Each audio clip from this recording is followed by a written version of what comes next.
तो कैसे हो सभी प्यारे प्यारे बालकों। मैं आपका अपना सुमित सर। आज हम स्टार्ट करेंगे क्लास 10th का एक्सरसाइज 4.1।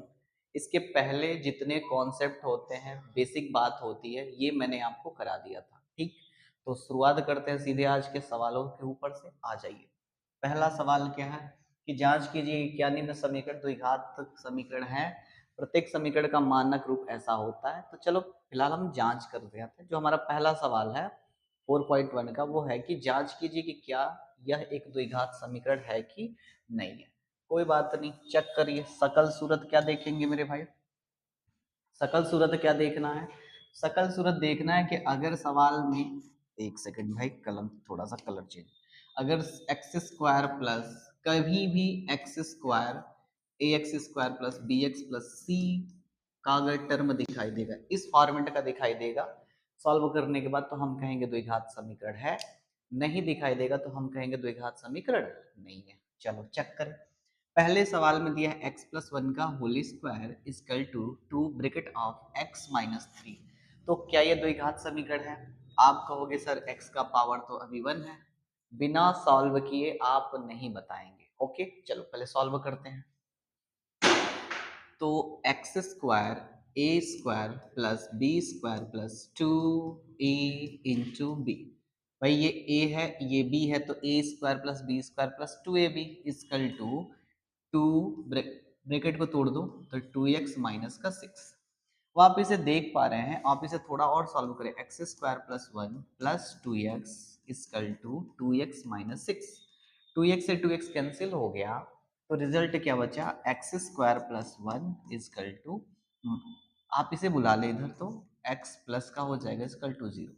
आप देख पा रहे हैं कि x का मैक्सिमम पावर क्या बचा? एक्स स्क्वायर ना, तो कहेंगे हम यह एक, क्या मेरे भाई, यह एक द्विघात समीकरण है।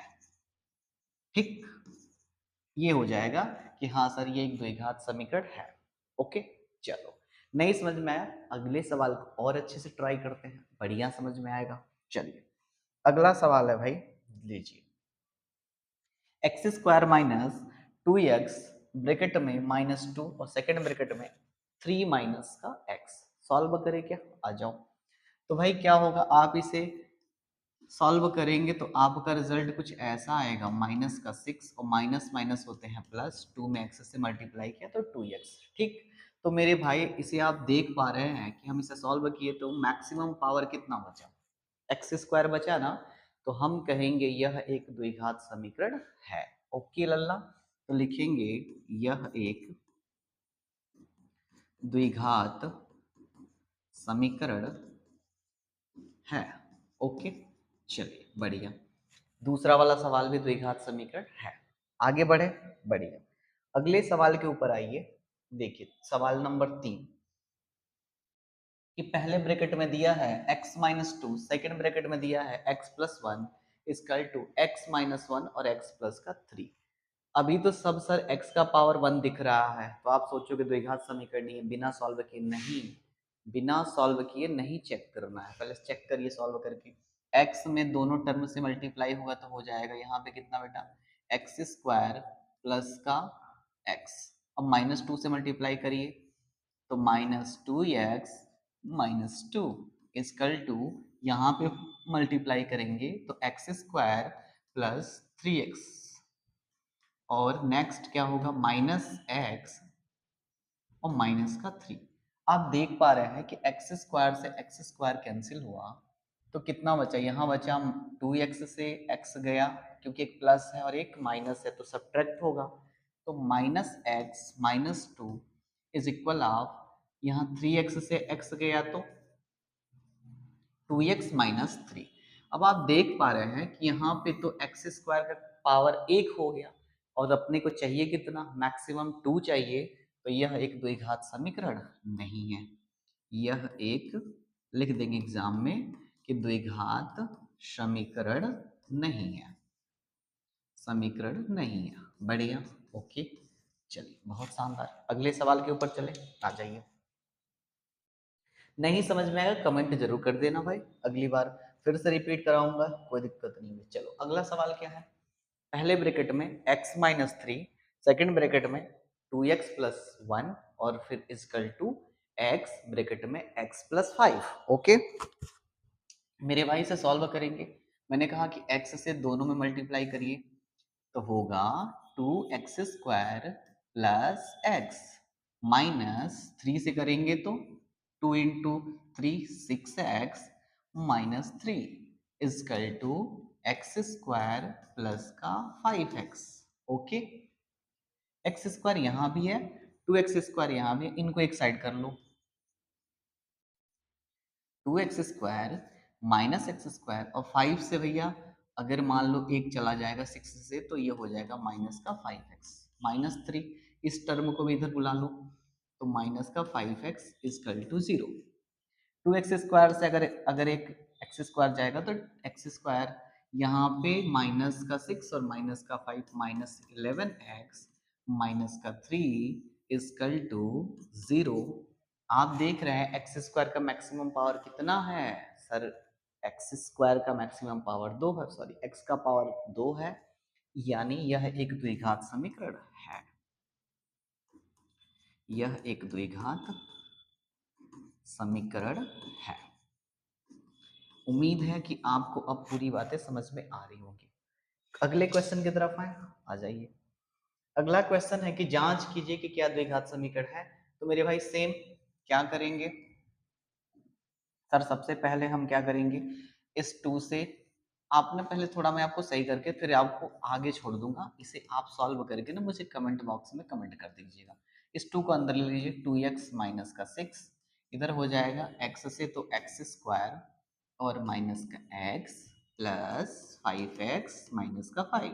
ओके, अब आप इसे सॉल्व करेंगे तो ये हो जाएगा 2 में 2 से मल्टीप्लाई हुआ तो 4x स्क्वायर माइनस 12x फिर माइनस 2x प्लस का 6। Okay, is equal to x square minus ये हो जाएगा बेटा प्लस का 4x माइनस का 5। ओके, अब आप सबको एक तरफ ले लीजिए तो 4x square minus x square ये कितने हो जाएंगे 14x प्लस का 6 और भाई माइनस का 4x प्लस का 5 इजकल टू 0। और आप सॉल्व करके देखेंगे तो कुछ भी कर लीजिए, यहाँ पे मैक्सिमम x का पावर 2 बचेगा यानी एक्स स्क्वायर हो जाएगा। तो यह एक द्विघात समीकरण है। यह एक द्विघात समीकरण है। ओके बेटा, चलो अगले सवाल की तरफ चलें। चलिए अगला सवाल क्या है, अगले सवाल की तरफ बढ़ते हैं। सर ये तो X square plus 3x plus 1 इधर भी सॉल्व करें क्या? कर देते हैं। X square plus 3x plus 1 इधर हो जाएगा। ये ना बेटा a माइनस बी का होल स्क्वायर दिख रहा है मुझे, तो a square plus B square minus 2ab से सॉल्व करेंगे। ठीक, तो a square minus 4 b square plus का माइनस का 2ab। अब आप देख पा रहे हैं एक्स स्क्वायर से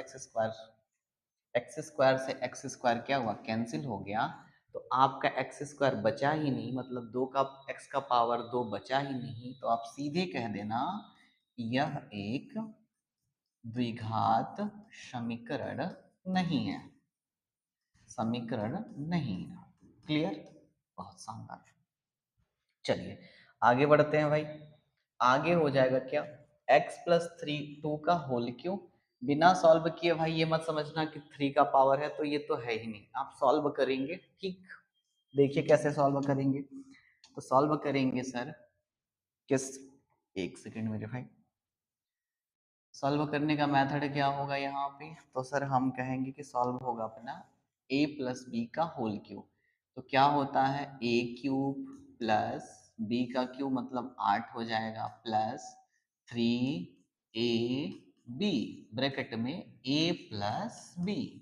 सॉल्व करें, इससे मल्टीप्लाई कराएंगे तो 2x क्यूब माइनस 2x।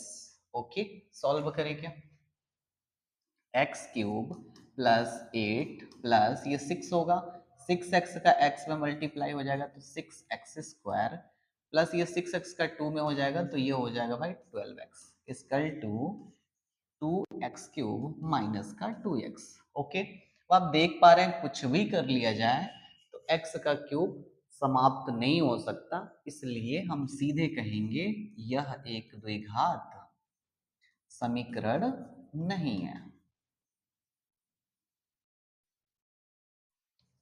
क्यों नहीं है? क्योंकि सर x का पावर 2 तो बचा नहीं, x स्क्वायर तो बचा ही नहीं। क्लियर है? आगे बढ़े, आ जाओ। शानदार, बहुत बढ़िया। लीजिए, ये सवाल भैया आपका रहेगा, छोटा सा नन्हा मुन्ना सा होमवर्क। इसे आप ट्राई करके मुझे प्यार से कमेंट बॉक्स में कमेंट कर देंगे। ठीक, देख लिया? चलो आगे बढ़ जाए, आ जाओ। आगे सवालों में हम क्या करेंगे, अब हमारे पास कुछ सवाल दिए गए हैं, उनसे रिलेटेड द्विघात समीकरण का यूज करके इन्हें हम सॉल्व करेंगे और हम अपने क्वेश्चन का आंसर देंगे। बहुत आसान सवाल है, देखते हैं। पहला क्वेश्चन जो है ना, रेक्टेंगल से रिलेटेड है, यानी कि आप कह सकते हैं कि आयताकार से, आयत से संबंधित है। तो चलो करते हैं। कह रहा है कि एक आयताकार भूखंड का क्षेत्रफल 528, बोलो, 528 मीटर स्क्वायर है। बहुत बढ़िया, आगे पढ़िए। क्षेत्र की लंबाई चौड़ाई के दुगुने से एक अधिक है। बहुत शानदार। खंड भूखंड की लंबाई और चौड़ाई ज्ञात कीजिए। आ जाओ मेरे भाई। सपोज दैट आप जानते हो कि सर अपना फिगर यह एक रेक्टेंगल है। क्यों? क्योंकि भैया आपने पढ़ा है वह आकृति जिसमें आमने सामने की भुजाएं बराबर हो तथा प्रत्येक कोण 90 अंश का हो। तो मान लो कि ये लंबाई x है और इसे मान लो कि चौड़ाई को y मान लो। ठीक, बढ़िया। अब सवालों को बस पढ़ते चलो। क्या है सवाल भाई? एक आयताकार भूखंड का क्षेत्रफल। तो आपको आयताकार भाग का क्षेत्रफल पता होना चाहिए, यानी आयत का क्षेत्रफल क्या होता है। आप कहोगे सर आयत का क्षेत्रफल होता है, वो होता है लंबाई, यानी कि लंबाई गुणे चौड़ाई। बढ़िया, ओके। जैसा सवाल कहते चले, अब बस उसे लिखते चलिए। आयताकार का क्षेत्रफल कितना है? 528। लंबाई कितनी है भाई? तो कह रहा है क्षेत्रफल की लंबाई चौड़ाई के दुगुने से एक अधिक है। ठीक, यानी अगर मैं कहूं कि चौड़ाई x है, क्षेत्रफल की लंबाई चौड़ाई के दुगने से एक अधिक है, तो इसके दो गुने यानी कि दो गुने से एक ज्यादा, मतलब एक जोड़ देते हैं। बढ़िया, शानदार। तो आप लंबाई को लिखोगे 2x प्लस 1 और चौड़ाई को केवल x। बढ़िया है, सॉल्व करते हैं। तो 528 is equal to 2x square plus का x। ठीक, सारे टर्म को एक तरफ कर लो। तो 2x स्क्वायर प्लस x, ये जा रहा है उधर, इधर जा रहा है, तो भैया प्लस का माइनस। 528 is equal to 0। बढ़िया। फैक्टराइजेशन करना मैंने आपको बहुत शानदार तरीके से सिखाया है। इतना डेंजर, इतनी ट्रिक, इतने तरीके बताए हैं कि आप ऐसे सवालों को तुरंत उड़ा देंगे। ठीक, तो चलिए, मैंने सिखाया था कि फर्स्ट का लास्ट में मल्टीप्लाई करते हैं, यानी भाई यहाँ मैं रफ कार्ड ले लेता हूँ। 528 गुणे 2 कर देंगे तो कितना हो जाएगा सर?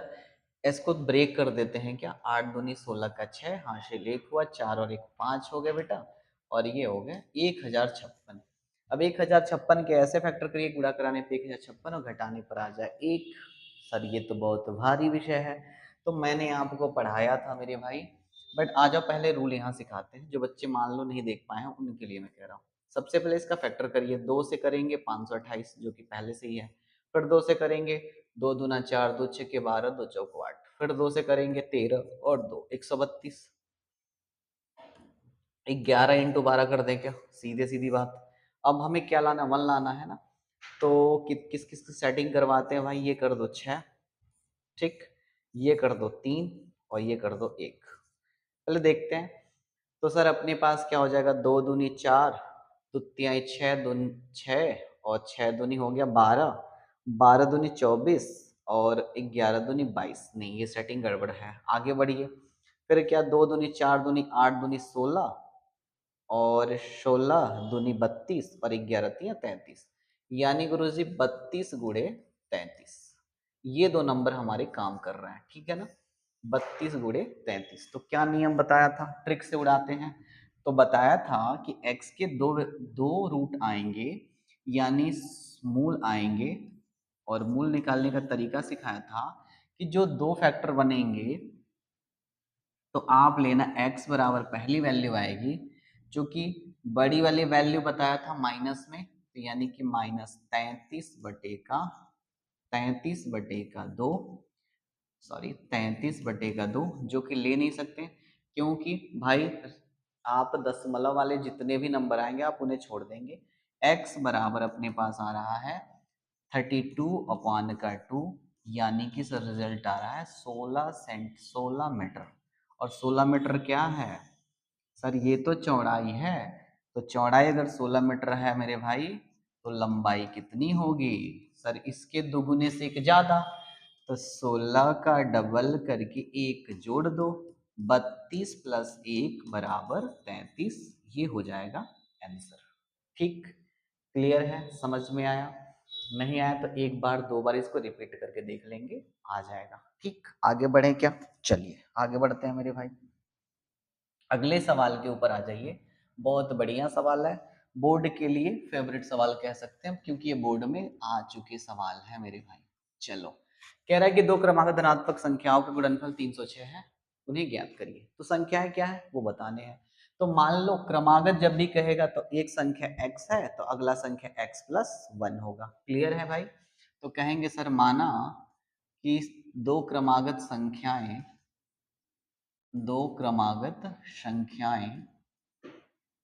क्या क्या है बेटा। तो सर पहला मान लेते हैं कि x और दूसरा x + 1, ठीक है ना। तीन कहता तो x + 1, x + 1 और x + 2।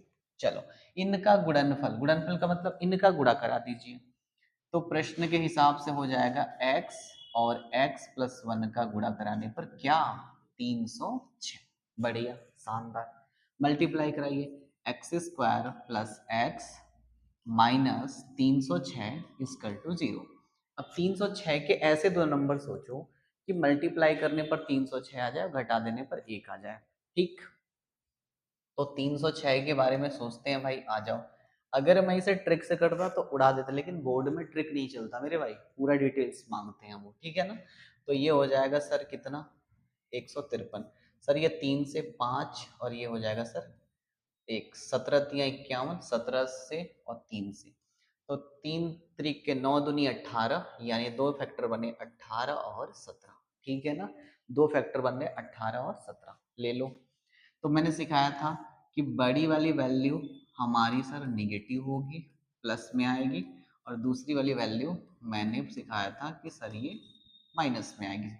तो यहाँ से इससे रिजल्ट नहीं लेंगे, इससे लेंगे। x - 70 = 0, तो x बराबर 17। अगर एक संख्या 17 है तो एक उससे ज्यादा, यानी अगली संख्या क्या होगी, प्रथम संख्या अपनी हो जाएगी, प्रथम संख्या हो जाएगी x, और द्वितीय संख्या क्या होगी बेटा, द्वितीय संख्या होगी एक ज्यादा, यानी कि 18। तो अतः पेपर में कह देंगे, अतः दो क्रमागत संख्याएं 17 और 18 है। ठीक, ठीक, एक बार देखिए, दो बार देखिए, बार बार देखिए, लेकिन इन्हें तैयार कर लीजिए क्योंकि ये बोर्ड का बढ़िया सवाल है। चलो आगे बढ़े, आ जाओ।